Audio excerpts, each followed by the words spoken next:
हम में से हर व्यक्ति बड़ा होना मांगता है और इसमें कोई बुराई नहीं है ना। अब कोई भी गेम अगर आप खेल रहे हैं तो हम चाहेंगे भाई कि हम जीतें, और अगर कोई बड़ा भारी गेम है तो उसमें हम फर्स्ट आएं, तो इसमें कोई बुराई की बात नहीं है और हमें अपना बेस्ट करना बहुत अच्छा है। लेकिन जब हम क्रिश्चियन समाज, मसीह समाज की बात करते हैं तो वहाँ पर अपने आप को बड़ा दिखाना दूसरों के सामने कि मैं ही हूँ, बिना मेरे द्वारा तो कुछ हो ही नहीं सकता, मैं ही सबसे अच्छा परफॉर्मेंस कर सकता हूँ, और भी दूसरे हैं लेकिन उन सबसे अच्छा तो मैं हूँ। अब आपने शायद देखा होगा ये जितने भी रेसलर्स होते हैं स्टेज में आते, आपने देखा होगा वर्ल्ड वाइड रेसलिंग, कैसे वो एक दूसरे को धमकाते हैं, उठा के फेंकते हैं और अपने आप को बहुत ज़बरदस्त हीरो बनाते हैं कि मैं ही हूँ पूरा। अब जैसे कि आप इस पिक्चर में देख रहे हैं, डायग्राम में देख रहे हैं, और भी दूसरे लोग हैं, लेकिन नहीं साहब, ये बीच वाला जो है वही है अकेला, और दूसरा उसके समान कोई नहीं है।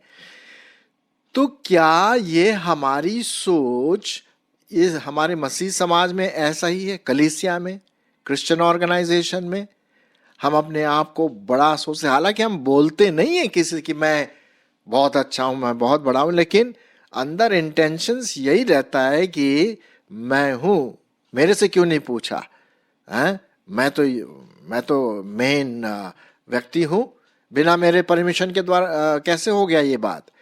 तो ये सब बातें कभी कभी हमारे दिमाग में आती, मेरे साथ भी हुआ ऐसा, ऐसी बात नहीं, मेरे साथ भी हुआ। और ये कभी कभी हम इन प्रकार के ट्रैप में फंस जाते हैं, सबसे बड़ा कौन। तो आइए परमेश्वर का वचन क्या कहता है जब यहाँ पर सबसे बड़ा कौन का उत्तर देने की बात यहाँ पर आती है। चलिए, इससे पहले कि मैं थोड़ा आगे बढ़ूं, मैं वो विशेष भाग आपके लिए पढ़ देता हूं जो पाया जाता है लूका रचित सुसमाचार में। वहाँ पर प्रभु यीशु मसीह कई बातों के बारे में विचार विमर्श करते हैं और उन्हीं विचार विमर्शों के बीच में ये बात आ खड़ी हुई।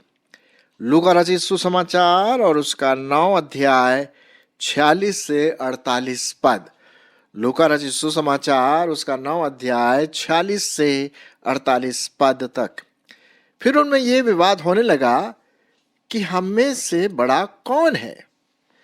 पर यीशु ने उनके मन का विचार जान लिया और एक बालक को लेकर अपने पास खड़ा किया और उनसे कहा, जो कोई मेरे नाम से इस बालक को ग्रहण करता है वह मुझे ग्रहण करता है, और जो कोई मुझे ग्रहण करता है वह मेरे भेजने वाले को ग्रहण करता है।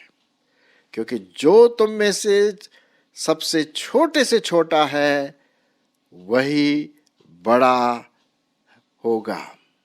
जो सबसे छोटे से छोटा है वही बड़ा होगा। बड़ा, जब ये शब्द प्रभु यीशु मसीह ने कहा तो बेचारे चेले रह गए होंगे, एक दूसरे का मुंह ताक रहे होंगे कि यार ये तो गड़बड़ वाली बात हो गई है कि नहीं। सो यहां पर हम देखते हैं एक बात जो हम सबों को ध्यान में रखना है, और वो ये है कि क्या हम अपने आप में इस प्रकार की बातें करते हैं? क्या हमारे मन में ऐसी विचारधाराएं आती हैं कि हमें बड़ा कौन है? मसीह समाज में, ऑर्गेनाइजेशन में, क्रिश्चियन ऑर्गेनाइजेशन में अगर कोई क्रिश्चियन स्कूल है तो टीचर अपने आप को बड़ा सोचेगा, प्रिंसिपल अपने आप को बड़ा सोचेगा, डायरेक्टर अपने आप को बड़ा सोचेगा, है ना। मन में ऐसी एक बात रहती है कि कोई मुझे इस बारे में बोले कि यार यही है। देखिए, बड़े होने की जो इच्छा है वो बुरी नहीं है, लेकिन जब हम मसीहत में आते हैं तो ये घमंड का कारण बन जाता है। जी हाँ, और इसलिए बहुत ज़रूरी है कि हम परमेश्वर के वचन पर ध्यान दें। फिर से मैं आपके लिए यहाँ पर पढ़ूंगा 46 पद में कि भाई हम में से बड़ा कौन है। ये विवाद था, 12 चेले थे उनके, हैं? और सब चेलों बोला यार बड़ा कौन है, कौन प्रभु यीशु मसीह के साथ ज़्यादा रहता है, कौन प्रभु यीशु मसीह से ज़्यादा दूर रहता है, ये सब बातें होती हैं। अब तब प्रभु यीशु मसीह ने बालक को खड़ा किया। अब बालक, भाई बालक हम बोलते हैं तो क्या है यार, बालक को तो ज़्यादा हम ध्यान नहीं देते बच्चों के बारे में। इनफैक्ट एक बार बच्चे प्रभु यीशु मसीह के झुंड में आने लगे इधर उधर, तो चेलों ने डांट दिया, ए तुम कहाँ जा रहे हो, है भाई ये बड़ों की मीटिंग है, तुम कहाँ जा रहे। तब प्रभु यीशु मसीह ने क्या कहा, तुम उन्हें मत डांटो, उन्हें मेरे पास आने दो, क्योंकि स्वर्ग का राज तो इन्हीं का है। तो बालक को खड़ा करने का मतलब यह है कि तुम इस बालक के समान नम्र बनो, घमंड में अपने आप को, अपना आत्मिक मसल मत दिखाओ, अपनी आत्मिक मांसपेशियां मत दिखाओ कि मैं ही हूं। जैसे कि यहाँ पर ये घमंड के साथ फूला हुआ ये व्यक्ति बीच में खड़ा होकर के बोल रहा, उससे अच्छा तो मैं हूं, उससे तो बड़ा मैं हूं, सबको मेरी सुननी चाहिए। नहीं नहीं नहीं नहीं, अब यहाँ पर लिखा हुआ बालक को लेकर खड़ा किया, और जो कोई मेरे नाम से इस बालक को ग्रहण करता मुझे ग्रहण करता है, और जो कोई मुझे ग्रहण करता वो मेरे भेजने वाले को ग्रहण करता है। तुम में से जो छोटे से छोटा है वही बड़ा है। अब आप मुझे ये बताइए, अपने आप को कौन छोटा समझेगा भाई, हाँ कौन समझेगा? मेरे ख्याल में मेरे लिए तो बहुत मुश्किल होगा अपने आप को छोटा समझना, है ना, अनलेस परमेश्वर का अनुग्रह मेरे ऊपर और बहुत आयत से हो। बहुत मुश्किल बात है ये कि अपने आप को छोटा, औरों से अपने आप को छोटा समझना। अब पहली शताब्दी में भी क्या था, कुछ लोग थे ऐसे जो अपने आप को 30 मार्का समझते थे, और इसीलिए तीसरा यूहन्ना में एक बड़ी इंटरेस्टिंग, बहुत इंटरेस्टिंग नाम है, तीसरा यूहन्ना और उसका पहला अध्याय और उसका 9 पद। ठीक है, अब क्या लिखा यहाँ पर, एक व्यक्ति है दियोत्रेफस, वो सोचता था मैं ही बड़ा हूं, और कोई है ही नहीं मेरे सामने। और यहाँ पर देखिए क्या लिखा हुआ है, लिख रहा है, मैंने कलीसिया को कुछ लिखा था, पर दियोत्रेफस जो उनमें बड़ा बनना चाहता था हमें ग्रहण नहीं करता। इसलिए यदि मैं आऊंगा तो उसके कामों की जो वह करता है सुधि दिलाऊंगा कि वह हमारे विषय में बुरी बुरी बातें बकता है, और इस पर भी संतोष न करके स्वयं ही भाइयों को ग्रहण नहीं करता है, और उन्हें जो ग्रहण करना चाहते हैं मना करता है और कलीसिया से निकाल देता है। हे प्रिय, बुराई के नहीं पर भलाई के अनुयायी हो। जो भलाई करता है वह परमेश्वर की ओर से, पर जो बुराई करता है उसने परमेश्वर को नहीं देखा। अच्छा, उसके ऑपोजिट में दिमेत्रियुस, वो तो सत्य की गवाही देता था, लेकिन ये जो दियोत्रेफस है वो भैया अपने आप को बॉस समझता था, जब तक तुम मेरी नहीं सुनोगे कुछ काम नहीं होगा। अरे साहब, ये भी कोई बात है? ऐसे पाए जाते हैं, पहली कलीसिया में भी ऐसे थे। लोग अपने आप को बहुत समझते थे, और आज भी ऐसा हमारे। और इसकी वजह से क्या होता है कि चर्चेज में, कलीसिया में, ऑर्गेनाइजेशन में, क्रिश्चियन कॉलेज स्कूल्स में, मेडिकल क्रिश्चियन मेडिकल कॉलेजेस में एक गड़बड़ी फैलती है, और एक विद्रोह सा हो जाता है। एक दूसरे के प्रति नुक्ताचीनी, एक दूसरे के प्रति मार काट, इस प्रकार की बातें चलती। वाय? क्यों? क्योंकि एक दो व्यक्ति अपने आप को ज्यादा समझने लगते हैं। हाँ, ये तो बात यहाँ पर लिखा हुआ है। इसलिए आपको और मेरे को बहुत ध्यान देना है कि कहीं हमारे सोच में, हमारी मानसिकता बड़प्पन वाली कि मैं ही बड़ा हूं नहीं आना है, नहीं आना है। सबसे बड़ा कौन है? अरे भैया, सबसे बड़ा कौन है? सबसे बड़ा तो हमारा प्रभु यीशु मसीह है, और हम सब उसके चेले हैं। उसके पीछे चलने वाले हैं, दास हैं, सर्वेंट हैं, दास। जो अपने आप को बड़ा बनाएगा वो छोटा किया जाएगा, और जो अपने आप को छोटा करेगा वो बड़ा किया जाएगा। आप मेरी बात समझ रहे हैं? तो ये बहुत खतरनाक वाली बात कलीसिया के बीच में आ सकता है।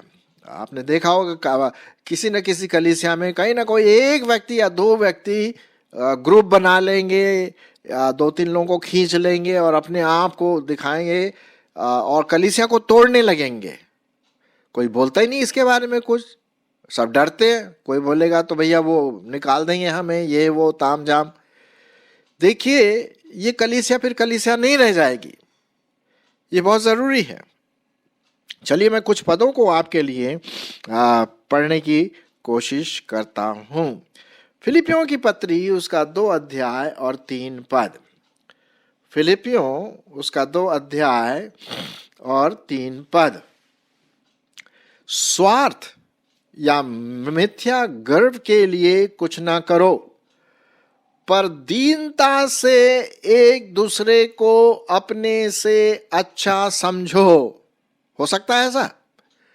भाई मेरे बाजू में बैठने वाला मेरे से अच्छा है, या मेरे सामने वाला मेरे से अच्छा है?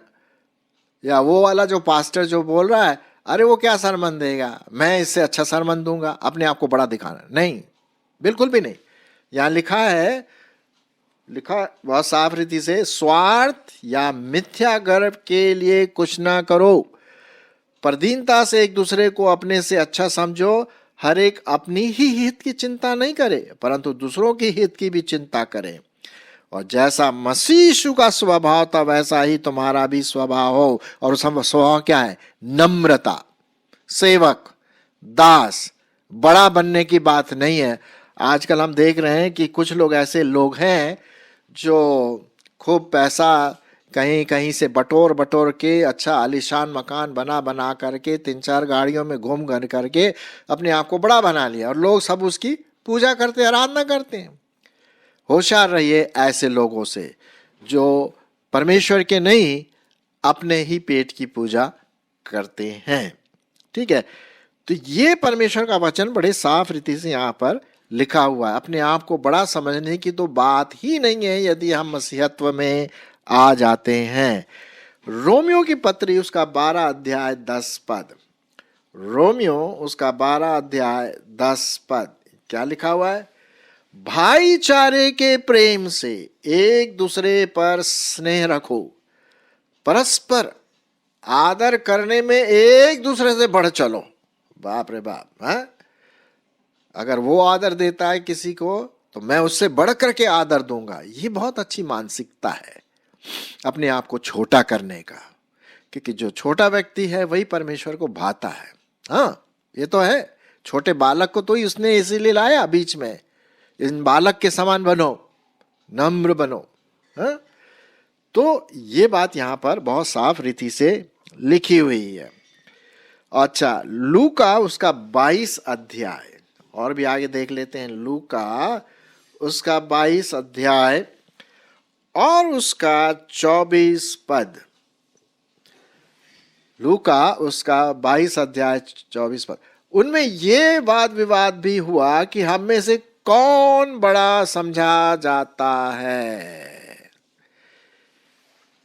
उसने उनसे कहा, उसने मतलब प्रभु यीशु मसीह ने उनसे कहा, अन्य जातियों के राजा उन पर प्रभुता करते हैं और जो उन पर अधिकार रखते हैं वे उपकारक कहलाते, परंतु तुम ऐसा ना होना, परंतु तुम ऐसा ना होना, वरन जो तुम में बड़ा है वह छोटे के समान, और जो प्रधान है वह सेवक के समान बने।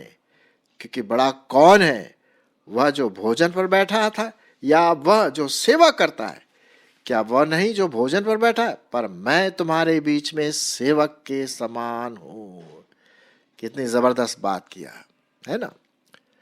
बहुत इंटरेस्टिंग, बहुत गहरी बात प्रभु यीशु मसीह ने हम लोगों के लिए, जो अपने आप को ज्यादा बड़प्पन सोचते हैं, गर्व करते हैं, घमंड करते हैं, अहम है जो जिसमें, उसमें ये बात पाई जाती है।